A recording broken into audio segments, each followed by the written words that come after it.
Olandria did an interview with Access Hollywood, and I have to be honest, I'm really feeling for Olandria right now. A lot of us were feeling like maybe she's in her head. We saw her on her phone in Nic's Snapchat. We saw how she was on live, and it turns out that is the case. The interview starts off with the reporter saying, "I'm so happy I was not delusional," and they agreed, "You were not delusional. We were just oblivious." They talked about how yesterday was their first day out in public. We know they went to Disneyland, and he said it was crazy with fans. They were heavily bombarded and had to get security. What I thought was really sweet is when Olandria said she gets inside of her head a lot and Nic is constantly checking in on her. She even said sometimes Nic has to take the phone out of her hands or to tell her to put it down and to stop reading the comments because it really gets to her. She said, "I'm trying to get warmed up to my new reality, but I'm having a really hard time, and Nic has been an amazing supporter." She did say it's the Nic Olandria fans that are making everything better. Nic then said that their parents have also been there for them and that their moms have been on the phone together for the past 2 days. Now, obviously, Team Nic Olandria saw this from the start because of all the challenges, but Nic said they didn't have their first real deep conversation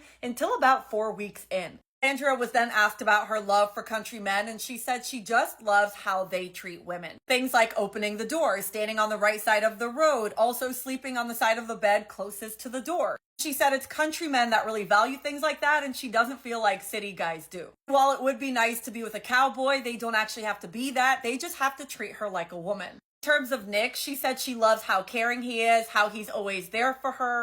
She also said she feels like with Nic, he allows her to be soft and feminine, and that's something she never really had in the past. And in the past 5 years of her being single, she feels like she stepped into her masculine energy and hasn't allowed herself to feel like a woman. With Nic, she feels like she doesn't have to think, she doesn't have to do anything. Even with a water bottle, he'll open that up for her. She said, "I love that. I truly love that. He takes good care of me." After hearing all of that, Nic said, "My heart went pitter-patter." In terms of his favorite thing about her, he said recently he's been seeing her softness and sensitive side. He said it's a beautiful thing bringing our walls down, sharing our insecurities with one another, and just telling each other our concerns. When it comes to timing, Nic said that Olandria feels differently than him. Olandria actually wishes they saw the signs on week 1. He feels like missing the signs, going on their own journey, and now being together is beautiful in a chaotic way. Olandria said even watching the edits, yeah, it is beautiful and it actually brings her to tears. Nic felt like their story is a romantic movie, and Olandria said it wasn't forced at all, and then they were asked if any producers ever came up to them,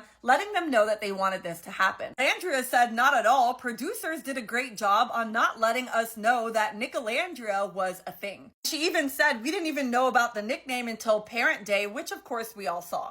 Olandria then said she felt like the turning point for her was their first kiss outside of a challenge, even though she tried to deny it.